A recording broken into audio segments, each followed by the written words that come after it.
আসসালামু আলাইকুম প্রিয় দর্শক, অন্য মঞ্চের আলাপচারিতায় আপনাদের সকলকে স্বাগত জানাচ্ছি।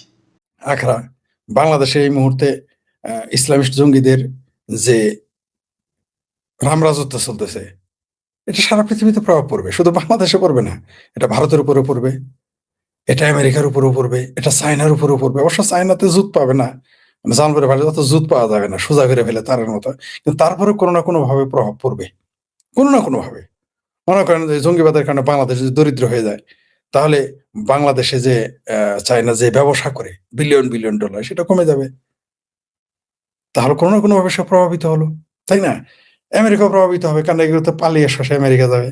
আমেরিকায় গিয়ে আবার আমেরিকার বিরোধিতা করবে। আমেরিকাতে গিয়ে সেটা বলবে যে, যেমন ভারতে আসে, যায়, খায়, ভারতের সাথে ব্যবসা করে, আবার বলবে বাংলাদেশে হিন্দু থাকতে দিবে না, ভারত ভেঙে ফেলবে। তেমনি আমেরিকার খাবে দাবে, খেয়ে দিয়ে বলবে আমেরিকার বিরোধিতা করবে। এটা স্বাভাবিক। বিশেষ করে মুসলমানদের এই স্বভাবটা বেশি। পৃথিবীতে অন্য কোনো জাতির, অন্য কোনো সম্প্রদায়ের এরকম মনোভাব কম, খুব কম, থাকলেও সেটা কম। যেটা বলতেছিলাম, মাদুরোর ঘটনা কি, কমিউনিস্ট মাদুরো, সেখানে আরেকজন নোবেল লরিয়েট আছে। বাংলাদেশে সেখানে দেখলাম বাংলাদেশের কলকাতার বামপন্থীরা মিছিল করলো, আমরা দেখলাম, আমরা দেখতে পেলাম তারা মিছিল করলো যে সেখানে নাকি মার্কিন প্রভাবে সরকার পাল্টে গেছে। অবশ্যই সত্য, মার্কিন প্রভাবে পাল্টে গেছে, কারণ মার্কিনীরা তাদের ধরে নিয়ে গেছে। অবশ্যই তা সত্য, তাই না? মার্কিনীরা তাদের ধরে নিয়ে গেছে, সত্য তো বটেই, অবশ্যই সত্য, কারণ মার্কিনীরা যেহেতু তাদের ধরে নিয়ে গেছে, তো তার মানে ঘটনা সঠিক, ঘটনা সঠিক, ধরে নিয়ে গেছে বলেই তো তারা, মানে আমরা মানি বা না মানি, এই ঘটনাটা তো সত্য, তাদের ধরে নিয়ে গেছে। আমেরিকা ধরে নিয়ে গেল তাদের, সবাই দেখলো, দিনে দুপুরে ধরে নিয়ে গেল, মানে দিনের আলোর মতো পরিষ্কার ধরে নিয়ে গেল তাদের। কিন্তু আমাদের প্রশ্ন হইল যে এই কারণে মার্কিন সরকার, মার্কিনীরা সেখানে বিরোধিতা করার কারণে সবকিছু উল্টে পাল্টে দিল, তার জন্য মিছিল হলো, বাংলাদেশে কারা সরকার উল্টেছে সেই ব্যাপারে তো আমরা কারো কথা বলতে শুনলাম না। কারণ কি? আমাকে কি একটু আপনারা বুঝায় বলবেন? আমার বোধে আসে না। আপনারা যদি একটু বুঝায় বলতেন তাহলে আমার জন্য খুব ভালো হতো। আমরা কি দেখলাম যে বাংলাদেশে কিন্তু মিছিল হয় নাই আমেরিকার বিরুদ্ধে, যদিও বাংলাদেশের কমরেড এবং কলকাতার কমরেডরা ছাড়া সারা পৃথিবী জানে বাংলাদেশে শেখ হাসিনার সরকার উচ্ছেদ হয়েছে আমেরিকার মদদে, কিন্তু এইখানে তো মিছিল করে নাই, বরং তারা সাথে ছিল। এরকম স্ববিরোধী আমাদের বামেরা, যাক ওটা বাদ দিলাম। এবং হাস্যকর বিষয় কি হতে পারে, কিন্তু সবচেয়ে আশ্চর্যের বিষয় কি জানেন? এই জন্য আমি বলি যে এই সমস্ত দেশগুলোতে সেনাবাহিনীর দরকার নাই, এরা দুনিয়ার আকাম কুকামে আছে, নিজের দেশে অভ্যুত্থান ঘটাতে পারবে, নিজের দেশে লোক মারতে পারবে, কিন্তু যখন বহির শত্রু আক্রমণ হবে তখন তাদের প্রেসিডেন্টকে তারা তুলে দেবে। আমরা ইরাকের বেলায়ও দেখেছি, ভেনেজুয়েলাতেও দেখলাম। এই দরিদ্র দেশগুলোতে এই এই সমস্ত তৃতীয় বিশ্বের কিছু দেশে দেখুন সেনাবাহিনীর দরকারই নেই, বরং এরা গণতন্ত্রের জন্য খতরনাক। আমরা বারবার দেখেছি। একটা দেশের প্রেসিডেন্টকে তুলে নিয়ে গেল, সে দেশের সেনাবাহিনী কি করলো? এটা আমার মগজে ঢুকলো না। এটা তুলে নিয়ে গেল প্রেসিডেন্ট এবং প্রেসিডেন্ট পত্নীকে। যাই হোক, আমাদের বামপন্থী সহ অনেকে মিছিল করলো। এবার একটু আসে ওই দেশে আসলে কি হয়েছে। আমেরিকানদের অভিযোগ যে তারা সেখানে ড্রাগ সাপ্লাই করে এবং সীমান্তে মানব পাচার করে, তার কারণে ভেনেজুয়েলা মানে মানব পাচারের কোনো না কোনোভাবে জড়িত। এই কারণে নাকি তাদের ক্ষোভ, এটা আমাদের দেশে বা কিছু লোক এটা জেনেছে। আবার বামপন্থীরা বলেছেন না, পৃথিবীর সর্বোচ্চ তেল রপ্তানিকারক দেশ, তাই ভেনেজুয়েলার প্রেসিডেন্টকে মার্কিন সাম্রাজ্যবাদীভাবে ঘায়েল করেছে, এটা তাদের বক্তব্য। আমার কাছে কিন্তু কোনোটাই মনে হয় নাই। আমার কাছে কিন্তু এটা মনে হয় নাই যে তেলের জন্য ওই দেশ দখল করতে গেছে। আমার কাছে কিন্তু এটাও মনে হয় নাই যে ড্রাগ সাপ্লাই করে তার জন্য এই কাজটা করেছে। মেক্সিকো তো, তাহলে মেক্সিকোর প্রেসিডেন্টকে তো সবার আগে ধরে নিয়ে যাওয়ার কথা, কারণ মানব পাচার তো সবচেয়ে বেশি আমেরিকাতে, মানব পাচারের যে মূল রুট, আসল রুট এবং যারা সহজ দেবে সেটা মেক্সিকো, মেক্সিকো সীমান্ত, সেখান থেকে ড্রাগ যায়, তাদের তো ধরে নিচ্ছে দেখলাম না ড্রাগ সাপ্লাই করার কারণে। আর আমেরিকাতে তো ড্রাগ বৈধ, অধিকাংশ ড্রাগই বৈধ, বৈধ করে দিয়েছে অনেক রাজ্যে। সুতরাং এই যুক্তিটা আমার কাছে খুব একটা সুবিধাজনক মনে হয় নাই। তবে ওই যে আমেরিকার খলের ছলের অভাব হয় না, যে কোনো ছল করে তাকে গ্রেপ্তার করেছে বা করিয়েছে, নিয়ে গেছে একটা দেশের প্রেসিডেন্টকে। মানে আমরা বিশ্বাস করেন, আমি খবরটা শুনে প্রথমে হেসেছি যে ওই দেশের প্রেসিডেন্ট কি করলো, যদি জানতাম যে সেখানে কু হয়েছে, গোলাগুলি করে মেরে ফেলেছে। আমরা পাকিস্তানেও দেখেছি, লাদেনকে ধরে নিয়ে গেছে, পাকিস্তানের বাহিনী নাকি পৃথিবীর মধ্যে সবচেয়ে শ্রেষ্ঠ বাহিনী, তাদের বাড়িতে এসে একজন লোককে ধরে নিয়ে গেল, মেরে ফেললো, পাকিস্তান চেয়ে চেয়ে দেখলো, কিছু বলার ছিল না। এই সমস্ত সেনাবাহিনী কিন্তু নিজের দেশের লোকেরা মেরে ফেলতে পারে এরা। এবার আসি ভেনেজুয়েলার প্রেসিডেন্ট, তিনি কিন্তু একটু আত্মহংকারীও ছিলেন। তার আত্মহংকারটা কি? যে চায়না তার পাশে আছে, আর রাশিয়া তার পাশে আছে, তাকে কিছুই করতে পারবে না। কিন্তু আপনাদের একটা সুস্পষ্ট কথা বলে দেই, বাংলাদেশ এই পৃথিবীতে যত শাসক যত সুদূরবুদুরি করুক, দিন শেষে আমেরিকায় ক্ষমতাবান, তা বারবার প্রমাণিত হয়েছে। আমি ছোটবেলা থেকে শুনে আসতেছি, মুসলমানরা তো বলে একবার বলে এই যে আমেরিকা শেষ, আমেরিকা কত, আমেরিকা ভাঙ্গে টুকরা টুকরা হয়ে যাবে, আল্লাহর গজব নাজিল হবে, কত কিছুই কি হলো, কিছুই হয় নাই। বামপন্থীরা বলে সাম্রাজ্যবাদ এবার গেছে, ব্রিক্স হইতেছে, ফ্রিক্স হইতেছে, এটা হইতেছে, ওইটা হইতেছে, ডলারের পতন, এটা হবে, এটা হবে। ভাই এত সস্তা না ভাই। আমেরিকার রিজার্ভ সম্পর্কে ধারণা আছে, আমেরিকার সম্পদ সম্পর্কে ধারণা আছে, আমেরিকার সামরিক শক্তি সম্পর্কে ধারণা আছে, আমেরিকার পরিকল্পনা সম্পর্কে ধারণা আছে, আমেরিকার কূটনৈতিক সম্পর্কে যারা ধারণা আছে, প্রায় 8 মাস যাবত আমেরিকান পলিসির উপরে পড়ালেখা করতেছি, পরে পরে মাথা নষ্ট হয়ে যেতেছে যে এরা কি পলিসি না নির্ধারণ করে, তাদের জাতীয় পলিসি এবং সিকিউরিটির ব্যাপারে যারা কত স্ট্রিক্ট, এদের বই পড়ে কয়দিন আমার মাথা নষ্ট। বললাম তো 8-10 মাস যাবত মার্কিন পলিসির উপরে বেশি পড়লাম, যে এদের ফরেন পলিসি কি, পড়তে গিয়ে দেবো মা দুনিয়াটা দুনিয়া না। ওই যত কথাই বলেন, ওই বাংলাদেশের ইউনিয়ন চেয়ারম্যান কে হবে সেটা ফয়সালা আমেরিকা করে। আপনি যতই সুদূর বুদুর করেন, আপনি যতই হাওয়ার উপরে কথা বলেন, প্রধানমন্ত্রী তো দূরের কথা, ভেনেজুয়েলার যারা মেয়র হবে কে, ওই মফস্বলে মেয়র হবে কে, তারও ছোট সিটির মেয়র হবে, এটা আমেরিকা নির্ধারণ করে। আপনি যত কথাই বলেন কিভাবে, এই যে বাংলাদেশে নির্বাচিত হওয়ার পরে কত 300টা এমপি ছিল, হাজার হাজার মেয়র, শত শত মেয়র, হাজার হাজার ইউনিয়ন চেয়ারম্যান, আর মেম্বার তো লাখো, টিকতে পারছেন? পারেন নাই। জাস্ট গণেশ উল্টে গেছে আওয়ামী লীগের, সব শেষ। তাহলে কি দাঁড়ালো? তাহলে আমেরিকা বাংলাদেশের মেম্বার নির্বাচিত কেউ সেটা আমেরিকা নির্ধারণ করে না, প্রমাণ হয়ে গেল তো। দেখলাম তো আমরা, ঠিক সারা পৃথিবীতেই তাই। যতই ফালুর ফুলুর পারেন, ওই যারা স্বপ্ন দেন আমেরিকাকে হারিয়ে দিয়েছে তালেবানেরা, আর কচু করছে, আমেরিকা চলে গেছে, আবার আসবো, ফিরে আন। আমি শেখ ফরিদ বলে রাখলাম আপনাদের ভবিষ্যৎবাণী, এই আমেরিকা কিন্তু আবার ফিরে আসবে আফগানিস্তানে। সহযোগিতা কে করবে জানেন? বাঙ্গুদের আব্বা পাকিস্তান। হাসি আসতেছে না? আমি কিন্তু অনেক আগেই বলেছিলাম যে যখন আমেরিকা চলে যায় তখনই বলেছিলাম যে আবার আমেরিকা আসবে এবং পাকিস্তান সহযোগিতা করবে। মানুষ তখন আসছিল, পাকিস্তান হামলা করছে না আফগানিস্তানে, করেছে। এও ভবিষ্যৎবাণী করেছিলাম যে সৌদি আরবের সাথে যে পাকিস্তানের চুক্তি হইলো, এবার কিন্তু মিডল ইস্টে ঝামেলা হবে, হয়েছে কিনা, ইরান যায় কিনা, বলেছিলাম ইরান চলে যায়, পাকিস্তানও ভাঙ, শেষ পর্যন্ত কিন্তু পাকিস্তানও 5 টুকরা হয়ে যাবে। কিন্তু এই খেল আমেরিকা খেলবে, আপনি ঠেকাইতে পারবেন না। আপনারা যতই রাশিয়ার ভয় দেখেন, যত চায়নার ভয় দেখেন, কিচ্ছু না আমেরিকার কাছে। এক রাশিয়া ইউক্রেন আটকে আছে। অনেকে বলেন না যে হেন হয়েছে তেন হয়েছে, ইউক্রেন শেষ, ইউক্রেন শেষ হলে আমেরিকার কি? ইউক্রেন তো ওইখানে পাঠা হিসেবে ওখানে রাখছে, বাঘ ফাঁদে, বাঘ রাশিয়ার নামক বাঘকে ফাঁদে ফেলার জন্য পাঠাটা রেখে দিছে, যাতে কামড়ায় খাইতে আসে আটকে যায়, গলায় আটকে যায়। যেমন বাংলাদেশ নামক একটা ফাঁদ পাততেছে ভারতের বিরুদ্ধে, ভারত গিলে নাই। রাশিয়া যেমন ইউক্রেনের ফাঁদটা গিলে খেয়েছে, ভারত এখনো গিলে নাই। সেটা কেউ বলতে পারেন যে ভারতের ভুল হইতে পারে, বা ভারত ভীতু, বা ভারত সুলভ প্রতিবেশী, মানে বন্ধু বৎসল প্রতিবেশী, যেটা আমি বলি নিরীহ প্রতিবেশী, যাই বলি না কেন, ভারত আসলে ট্র্যাপটা গিলে নাই। ভারত আমেরিকার এই বাংলাদেশ নামক ট্র্যাপ এখনো গিলে নাই। নইলে ওই আমার ভাবির পোলা, যাদের হাফ প্যান্ট, যাদের এখনো মুসলমানই হয় নাই রাজনীতি, যারা জুমায় জুমায় 7 দিনে রাজনীতি করতে আসছে, যাদের বাংলাদেশের তার নিজের এলাকায় কেউ চিনে না, সেই ছেলেরা কয় 7-7 সিস্টা ভেঙে ফেলবে, ভারত ভেঙে ফেলবে, ভারত খেয়ে ফেলবে, এইটা করবে ওইটা করবে, হিম্মত এগুলো এমনি আসে। এগুলো হচ্ছে ট্র্যাপ, কিন্তু ভারত সেই ট্র্যাপে পা দেয় নাই। আমি জানি না তারা কতদিনের ট্র্যাপের বাইরে থাকতে পারবে। তবে বাংলাদেশ এর আগে একবার একটা পোস্ট দিয়েছিলাম, আমার ফেসবুক আইডি গায়েব করে দিয়েছে ইউনূস বাহিনী এবং পেয়ারা পাকিস্তানিরা, এবং সেই সাথে মুসলিম ধর্মীয় মৌলবাদী গোষ্ঠী আমার আইডি খেয়ে দিয়েছে। যাই হোক, সেখানে লিখেছিলাম যে চীনের সাথে কিন্তু ভারতের যুদ্ধ হবেই। আরেকটা কথা বলে রাখি, বাংলাদেশের সাথে হবে। আমি জানি ভারত বাংলাদেশকে আগে আক্রমণ, কিন্তু বাংলাদেশের সাথেও একটা ফাইট হবে। সেটা কবে হবে তা জানি না, এটা হবে, দেশ ওই দিকে যাচ্ছে। যদিও বাংলাদেশ হচ্ছে ভারতের জন্য মরা শামুক, মরা শামুকে পা কেটে যেতে পারে, সেই জন্য ভারত যেচে যুদ্ধ করতে যাচ্ছে না, যদিও বাংলাদেশ তাকে চুলকাচ্ছে। কিন্তু একটা সময় ভারতকে এই যুদ্ধে নামতে হবে, নামতেই হবে, নামতে হবেই। ঠিক আছে, আপনাকে নামতে হবে, কোনো উপায় নাই। যদি ভারত তার পলিসি, মানে এখনই যদি পলিসি না নেয়, তবে বাংলাদেশের বিরুদ্ধে তার যুদ্ধ করার আগে প্রথমে এটাকে তারা খাদ্যকে অস্ত্র হিসেবে ব্যবহার করবে, পণ্যকে অস্ত্র হিসেবে ব্যবহার করবে ভারত, কোনো সন্দেহ নেই। এবং সেখানে কুপকাত হয়ে যাওয়ার সম্ভাবনা 99%, যুদ্ধের সম্ভাবনা মাত্র 1% আমি মনে করি। তবে যে কোনো সময় একটা কিছু ঘটতে পারে। সে প্রসঙ্গ গেল, মাদুরোকে যে ধরে নিয়ে গেল কোনো কারণে, যদি বাংলাদেশ এইভাবে, যেমন সে কেন ধরে নিয়ে গেছে, যে আমেরিকার জন্য হুমকি, ভেনেজুয়েলার প্রেসিডেন্ট তাই ধরে নিয়ে গেছে। ভারত যদি কোনোদিন এভাবে ধরে নিয়ে যায় বাংলাদেশে কাউকে, কোনো নেতাকে, কেমন হবে? কেমন হবে? কি ঘটনা ঘটবে? আর আমরা অদ্ভুতভাবে দেখলাম যে বামপন্থীরা অনেক কথা বলে সবসময় যে আমেরিকা শেষ, ধ্বংস হয়ে যাইতেছে। মৌলবীরা তো বলে কোরআন শরীফে লেখা আছে এত তারিখে, তারিখ ডেট সব বলে দেয় যে এত তারিখে আমেরিকা শেষ।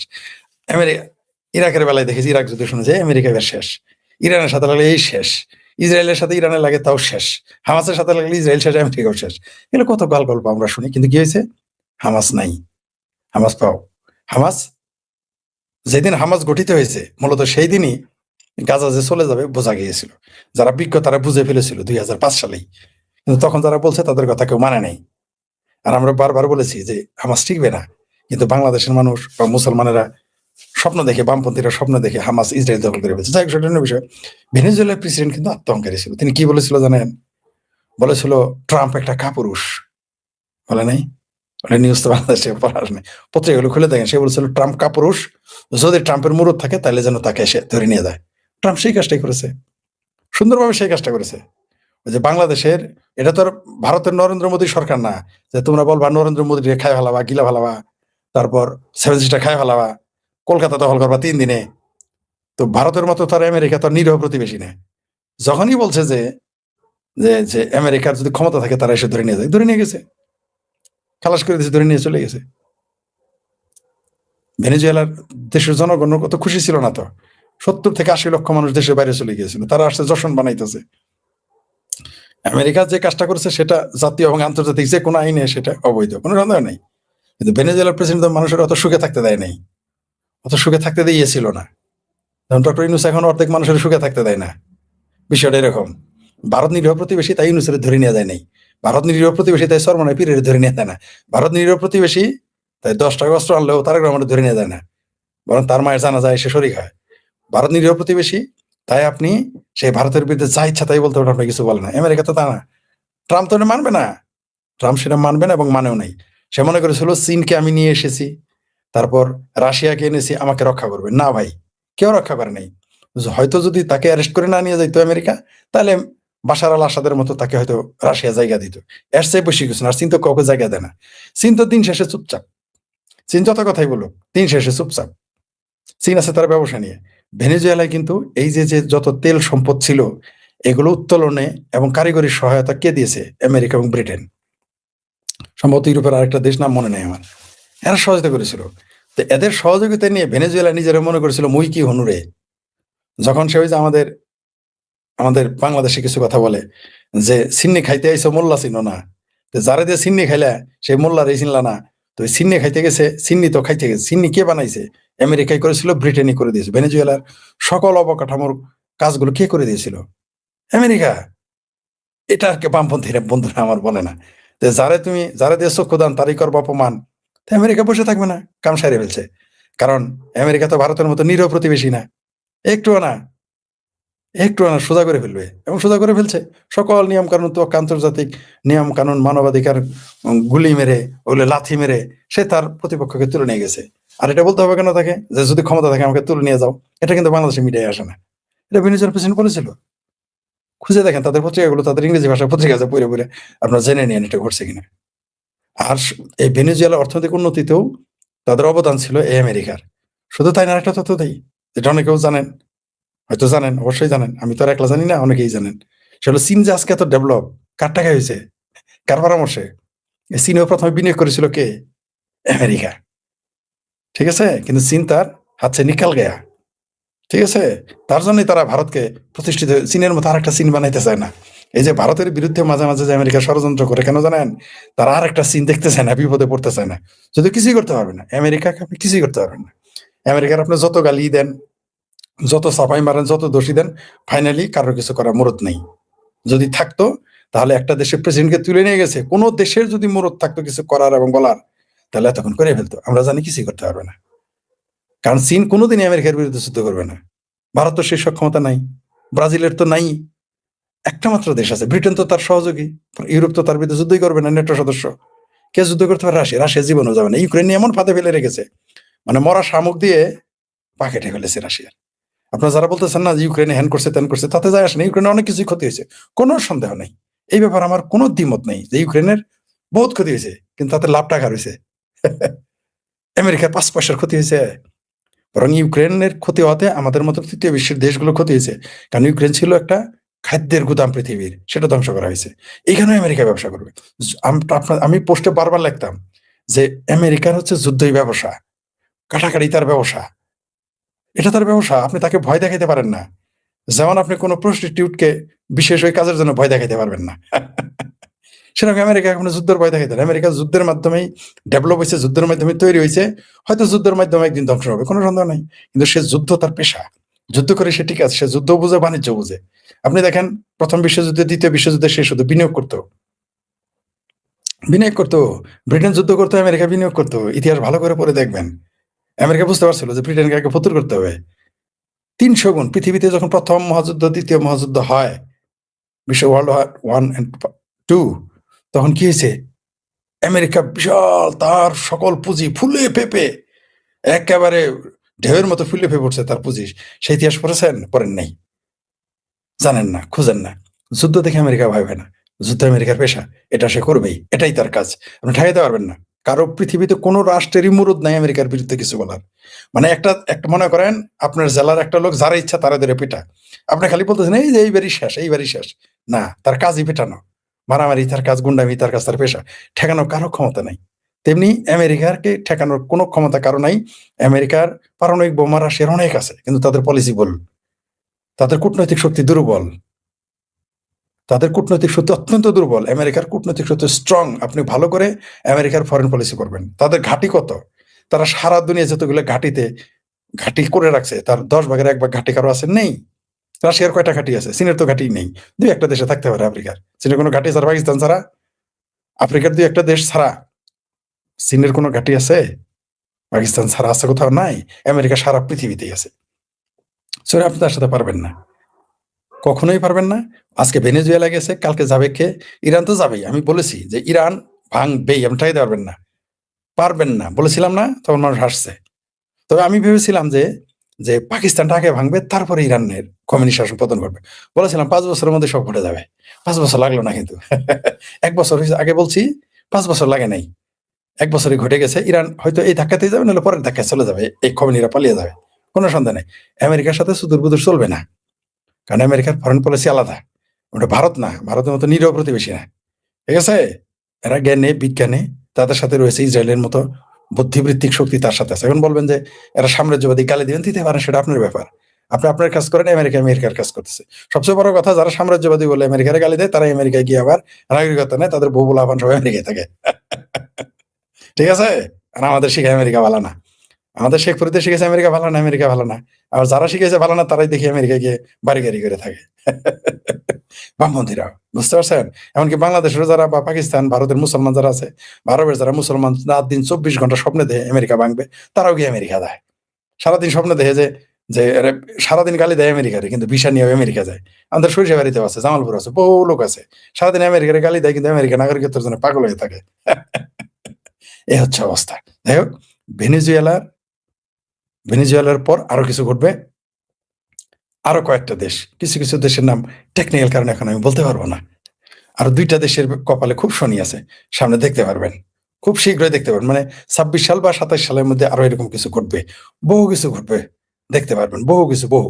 আর যারা স্বপ্ন দেখতেছেন আমেরিকা ভাঙতেছে, ব্রিক্স বানায়, রাশিয়া এক হয়ে গেছে, চীন এক হয়ে গেছে, ভারত এক হয়ে গেছে, অমুক দেশ এক হয়েছে, তোমাদের কিছুই হবে না, কিছুই হবে না, কিছুই হবে না। আমেরিকা আরো 200 বছর রাজত্ব করবে, আপনি ঠেকাইতে পারবেন না। কমসে কম 100 বছর আমেরিকা রাজত্ব করবে, আপনি ঠেকাইতে পারবেন না। 200 বছর হয়ে যেতে পারে। আর 200 বছর পরে বলেন তাহলে আমেরিকা শেষ? জি, পৃথিবীর কোনো দেশই আর থাকবে না তখন, কারণ তখন রাষ্ট্র নামক বিষয়টি বাতিল হয়ে যেতে পারে। যাই হোক, দেখতে থাকেন। তবে যারা মনে করেন যে স্বপ্ন দেন আমেরিকা ভাঙবেন, হবে না, ঠিক আছে? সেই বরং ভাঙতে থাকবে, আপনার সংসার পর্যন্ত ভাঙবে। আমেরিকা শুধু দেশ ভাঙবে না, দেশের আপনার সংসারও ভাঙবে আমেরিকা। এটাই পুঁজিবাদী রাজনীতি। কোটা সংস্কার আন্দোলনে 15 জুলাই থেকে 8ই আগস্ট পর্যন্ত সহিংসতার দায়মুক্তি বহাল আছে প্রায় 1.5 বছর। তবে তাতে শঙ্কা কাটছে না জুলাই আন্দোলনকারীদের। তাদের আশ্বস্ত করতে মিত্র সরকার দায়মুক্তির সীমা আরও বাড়ানোর সিদ্ধান্ত নিয়েছে। এর কারণ হিসেবে সাম্প্রতিক এমন 2টি ঘটনাকে সামনে আনা হয়েছে যার সঙ্গে জুলাই আন্দোলনের সরাসরি কোনো সম্পর্ক নেই, বরং আছে আইনের হাত কেটে ফেলে ক্ষমতার দাপটের ঘনিষ্ঠ যোগাযোগ। সরকারের শীর্ষ পর্যায় থেকে আইন ও বিচার ব্যবস্থার উপর সরাসরি প্রভাবের অভিযোগ উঠেছে। এই 2 ঘটনাকে কেন্দ্র করে জুলাই আন্দোলনকারীদের সম্পূর্ণ দায়মুক্তির সিদ্ধান্ত নিয়ে উঠেছে প্রশ্ন। এর মধ্য দিয়ে সে সময়কার 39 দিনে আন্দোলনকারীদের একটি অংশ যে সরাসরি হত্যাসহ বহু ধরনের সহিংসতায় জড়িত ছিলেন তাও আনুষ্ঠানিকভাবে স্বীকৃত হতে যাচ্ছে। বিষয়গুলোকে 71-এর মুক্তিযুদ্ধের সঙ্গে তুলনা করা নিয়েও চলছে সমালোচনা। একটি স্বাধীন দেশের জন্মের সঙ্গে সরকার পতনের আন্দোলনকে এক করে দেখানোর এই চেষ্টা আদৌ কি টেকসই হবে? অতীতে বঙ্গবন্ধু হত্যার দায়মুক্তি দিয়ে জারি করা ইনজেমনিটির মতো এটিও কি একইভাবে বিবেচিত হবে ইতিহাসে? বৈষম্য দূর করে ন্যায় বিচার প্রতিষ্ঠার কথা বলে পরিচালিত জুলাই আন্দোলন নিজেই কি শেষ পর্যন্ত গলা টিপে হত্যা করতে যাচ্ছে ন্যায় বিচারকে? প্রশ্ন উঠেছে, জুলাই আন্দোলনকে পরবর্তীতে ফৌজদারি অপরাধ করে পার পেয়ে যাওয়ার হাতিয়ার বানানো হচ্ছে না তো? আওয়ামী লীগ সরকার পতনের পর 2024 সালের 8ই আগস্ট ক্ষমতা নেয় ডক্টর মোহাম্মদ ইউনূসের নেতৃত্বাধীন অন্তর্বর্তী সরকার। এর 2 মাসের মাথায় স্বরাষ্ট্র মন্ত্রণালয়ের বিবৃতিতে জানানো হয়, গণঅভ্যুত্থানকে সফল করতে যেসব ছাত্র জনতা সক্রিয়ভাবে আন্দোলনের মাঠ থেকে কাজ করেছেন তাদের বিরুদ্ধে 15 জুলাই থেকে 8ই আগস্ট পর্যন্ত সংগঠিত গণঅভ্যুত্থান সংশ্লিষ্ট ঘটনার জন্য কোনো মামলা, গ্রেপ্তার বা হয়রানি করা হবে না। জুলাই আন্দোলনের সময় সরকার বিরোধী বহু মানুষ রাস্তায় প্রাণ হারান, আহত হন কয়েক হাজার। সে সময়ের প্রতিটি ঘটনায় সারা দেশে সাবেক সরকারের শীর্ষ নেতৃত্ব সহ আওয়ামী লীগ নেতাকর্মীদের বিরুদ্ধে মামলা হয়েছে। এর মধ্যে আন্তর্জাতিক অপরাধ আদালতে চলা একটি মামলায় শেখ হাসিনার ফাঁসির রায়ও হয়েছে। তবে একই সময় সিরাজগঞ্জের 13 জন পুলিশ সহ অন্তত 44 জন পুলিশ সদস্যকে হত্যার ঘটনা ঘটে। জাতিসংঘ প্রতিবেদনে আওয়ামী লীগের বেশ কয়েকজন নেতা কর্মীকে হত্যার তথ্য রয়েছে। যশোরে হোটেল জাবির ইন্টারন্যাশনালে দেয়া আগুনে পুড়ে মারা যান 24 জন। এমন বহু সহিংসতার ঘটনা ঘটে দেশের বিভিন্ন জায়গায়। থানা জ্বালিয়ে দেওয়ার পাশাপাশি লুট করা হয় বিপুল আগ্নেয়াস্ত্র, যেগুলোর মধ্যে 1350 অস্ত্র এত দিনেও উদ্ধার করা যায়নি।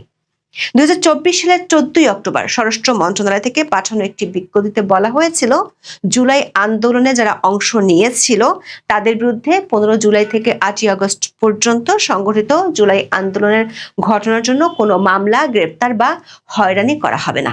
এসব ঘটনার দায়মুক্তি বহাল আছে প্রায় 1.5 বছর ধরে।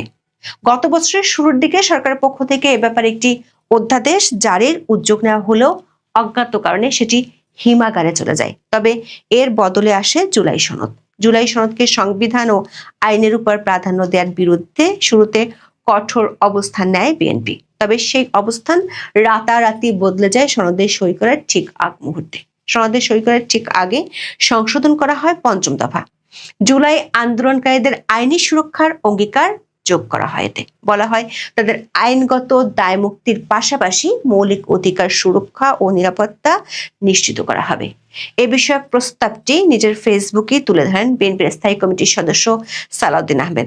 পোস্টে তিনি জুলাই আন্দোলনের সময় পুলিশ সহ আইন শৃঙ্খলা রক্ষাকারী বাহিনীর সদস্যদের হত্যার বিচার বন্ধের দাবি জানান। এমনকি পুলিশ বাহিনীর সদস্যদের তিনি তুলনা করেন হানাদার বাহিনীর সঙ্গে। সালাউদ্দিন আহমেদ লেখেন, 2024-এর ছাত্র গণঅভ্যুত্থানের সময় আওয়ামী লীগ ফ্যাসিস্ট বাহিনী এবং তাদের অনুগত কতিপয় আইন শৃঙ্খলা বাহিনীর সদস্য নিরীহ নিরস্ত্র আন্দোলনকারী ছাত্র জনতার উপর হানাদার বাহিনীর মতো ঝাঁপিয়ে পড়ে নির্বিচারে গণহত্যা চালায়। তবে জনগণের প্রতিরোধের মুখে হানাদার বাহিনীর কিছু লোকও প্রাণ হারায়। তারা গাদ্দার, বিশ্বাসঘাতক। প্রশ্ন হলো, জুলাই সনদের সব পক্ষের অঙ্গীকারের পরেও কেন ভরসা রাখতে পারছে না সরকার এবং আন্দোলনকারীরা? কেন শেষ মুহূর্তে তড়িঘড়ি করে অধ্যাদেশ জারি করতে হচ্ছে? স্বরাষ্ট্র উপদেষ্টা জাহাঙ্গীর আলম চৌধুরীর সভাপতিত্বে 6 জানুয়ারি আইন শৃঙ্খলা সংক্রান্ত উপদেষ্টা পরিষদ কমিটির বৈঠক হয়। সেখানে আইন মন্ত্রণালয়কে দ্রুত দায় মুক্তির অধ্যাদেশের খসড়া তৈরির নির্দেশ দেওয়া হয়েছে। সংবাদ মাধ্যমগুলো জানায় 1971 সালের মুক্তিযুদ্ধের পর মুক্তিযোদ্ধাদের যেভাবে আইনি সুরক্ষা বা দায়মুক্তি দেওয়া হয়েছিল, 2024 সালের 1 জুলাই থেকে 8 আগস্ট পর্যন্ত গণ অভ্যুত্থানের সব কর্মকাণ্ডের জন্য জুলাই যোদ্ধাদের সেভাবে সুরক্ষা দেওয়া হবে। এর দুদিন আগে বৈষম্য বিরোধী ছাত্র আন্দোলনের নেতারা 3 দফা দাবি তোলেন। এর একটি ছিল 2024 সালের 1 জুলাই থেকে 8 আগস্ট পর্যন্ত আন্দোলনকারীদের সব কর্মকাণ্ডের দায়মুক্তি। এই সংক্রান্ত অধ্যাদেশ 24 ঘন্টার মধ্যে জারির সময়সীমা বেঁধে দেওয়া হয়। এমন আলটিমেটাম এবং তারপরে মিত্র সরকারের দ্রুত পদক্ষেপের বহু নজির গত 1.5 বছরে দেখা গেছে। এবারও সেই একই দৃশ্যের অবতারণা দেখা যাচ্ছে। আর এবারের দৃশ্যপট আবির্ভূত হয়েছে এমন দুটি ঘটনার প্রেক্ষাপটে যার সঙ্গে জুলাই আন্দোলনের সরাসরি কোনো সম্পর্ক নেই। সম্প্রতি জুলাই যোদ্ধা পরিচয় দেয়া তাহরিমা জান্নাত সুরভী এবং বৈষম্য বিরোধী ছাত্র আন্দোলনের হবিগঞ্জের সাধারণ সম্পাদক মাহাদি হাসানকে গ্রেপ্তার করে পুলিশ। মাহাদির বিরুদ্ধে সম্প্রতি থানায় গিয়ে পুলিশকে হুমকি দেওয়ার অভিযোগ উঠেছে। আর সুরভী গ্রেপ্তার হন চাঁদাবাজির অভিযোগের মামলায়। তবে দুটি ক্ষেত্রেই সরকার সমর্থকদের চাপের মুখে তারা জামিনে মুক্তি পান। সুরভীর ক্ষেত্রে আইন উপদেষ্টা ফেসবুকে পোস্ট দিয়েও নজির করেছেন। তার ওই পোস্টের পর রিমান্ডে পাঠানোর আদালতের আদেশ বদলে জামিন দিতে দেখা যায়। জুলাই আন্দোলনকারীদের দায়মুক্তির অধ্যাদেশে আজীবনের জন্য ইন্ডেমনিটি থাকবে কি না তা এখনো পরিষ্কার নয়। তবে সাম্প্রতিক দুটি ঘটনার প্রেক্ষাপটে এমন দাবি ওঠায় আজীবন দায়মুক্ত রাখার আশঙ্কাও করেছেন অনেকে। সংবিধান সংশোধন করে এমন আজীবন দায়মুক্তির নজির অতি সম্প্রতি দেখা গেছে পাকিস্তানে। দেশের সেনাপ্রধান ফিল্ড মার্শাল আসিম মুনির আজীবনের জন্য গ্রেপ্তার ও বিচার থেকে দায়মুক্তি পেয়েছেন। জুলাই আন্দোলনের দায়মুক্তি অধ্যাদেশের ধরন কি হবে সেটি নিয়ে চলছে জল্পনা কল্পনা। আইন উপদেষ্টা আসিফ নজরুল প্রথম আলোকে বলেন, জুলাই গণঅভ্যুত্থানের সৈনিকেরা জীবন বাজি রেখে দেশকে ফ্যাসিস্ট শাসন থেকে মুক্ত করেছে। তারা অবশ্যই দায়মুক্তির অধিকার রাখে। সরকার আগে থেকেই এ বিষয়ে কাজ করছে। আইন উপদেষ্টার এই বক্তব্য সঠিক হলে গত বছরের শুরুর দিকে তৈরি করা অধ্যাদেশের খসড়াটি হয়তো ডিপ ফ্রিজ থেকে বের করে আনা হচ্ছে। প্রশ্ন হলো, জুলাই সনদের পরেও কেন হঠাৎ করে এমন অধ্যাদেশের প্রয়োজন পড়েছে? বিশেষ করে বিএনপি এবং জামাতের মতো প্রধান দুই দলের ঐক্যমতের উপরেও কেন ভরসা রাখতে পারছে না সরকার এবং আন্দোলনকারীরা? ফেব্রুয়ারিতে সংসদ নির্বাচনের সঙ্গে সংবিধান সংশোধনের গণভোটও হওয়ার কথা। প্রশ্ন হলো, সেই গণভোটে না বিজয়ী হতে পারে এমন আশঙ্কা কি তৈরি হচ্ছে? সে কারণেই কি অধ্যাদেশ জারির মাধ্যমে সাময়িক স্বস্তি তৈরির চেষ্টা করছে সরকার? এমন অধ্যাদেশের পরিকল্পনা আরো কিছু প্রশ্ন সামনে নিয়ে আসে। জুলাই আন্দোলনের সময় থানা থেকে অস্ত্র লুটকারীরাও দায়মুক্তির আওতায় আসবেন কিনা? লুণ্ঠিত অস্ত্র এর আগে যারা গ্রেপ্তার হয়েছেন তারা কি অধ্যাদেশের আওতায় ছাড়া পাবেন? তাদের গ্রেপ্তারের কারণে কি ক্ষতিপূরণ দেবে রাষ্ট্র? এই দায়মুক্তি অধ্যাদেশ প্রণীত হলে থানা, কারাগার ও এসএসএফ এর লুণ্ঠিত অস্ত্রগুলো আর উদ্ধার অভিযানের কোনো যৌক্তিকতা আদৌ থাকে কি? দর্শক, থানা থেকে লুটের অস্ত্র বেশিরভাগই এখনো উদ্ধার হয়নি। এ ব্যাপারে নতুন করে আবারও পুরস্কারের ঘোষণা প্রচার শুরু করেছে পুলিশ সদর দপ্তর। প্রশ্ন হলো, দায়মুক্তির আওতায় কেউ যদি এখন অস্ত্র জমা দেন, তিনি কি পুরস্কৃত হয়ে হাসি মুখে বাড়ি ফিরে যাবেন? আবার জুলাই আগস্টে দেশের 17টি কারাগারে হামলা চালানো হয়েছিল।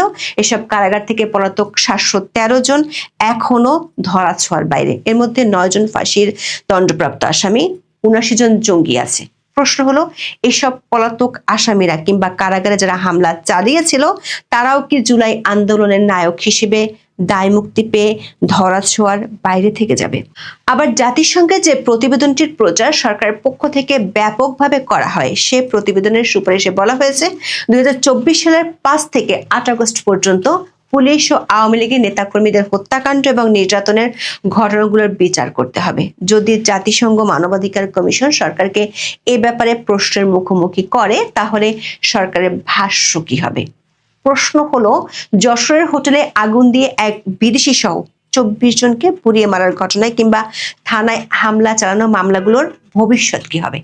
আইন উপদেষ্টা প্রথম আলোকে বলেছেন, তারা সংবিধানের 46 অনুচ্ছেদের আলোকে এবং অতীতে বাংলাদেশে করা এ ধরনের একটি আইন পর্যালোচনার ভিত্তিতে খসড়া অধ্যাদেশ তৈরি করবেন।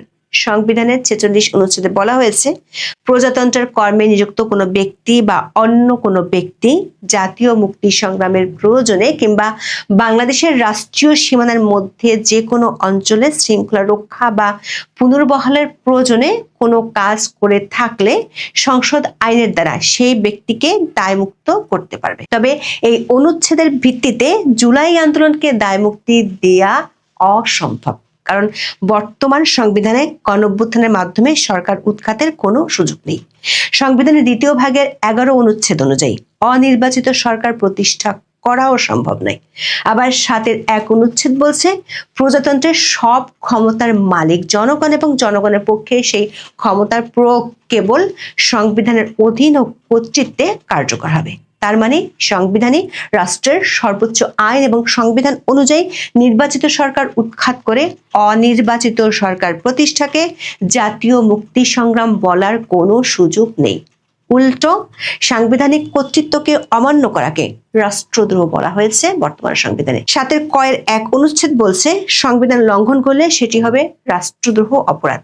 সংবিধানের ভাষায় এটি ষড়যন্ত্র। সংবিধানের এই অনুচ্ছেদ পরিষ্কার করছে, নির্বাচিত সরকার বিষয়ক সাংবিধানিক বিধান অগ্রাহ্য করাকে জাতীয় মুক্তি সংগ্রাম হিসেবে দেখানো অসম্ভব এবং এ ধরনের যে কোনো কাজ রাষ্ট্রদ্রোহের শামিল। কাজী আইন উপদেষ্টাদের 46 অনুচ্ছেদকে ঢাল হিসেবে সামনে রাখতে চান, তা জুলাই আন্দোলনের ক্ষেত্রে ব্যবহারের কোনো সুযোগ নেই। কোনো বিষয়ে দায়মুক্তি দিতে হলেও সেটি অনুমোদন হতে হবে সংসদে। আর সংসদ কার্যকর না থাকলে অধ্যাদেশ জারি করার ক্ষমতা একমাত্র রাষ্ট্রপতির।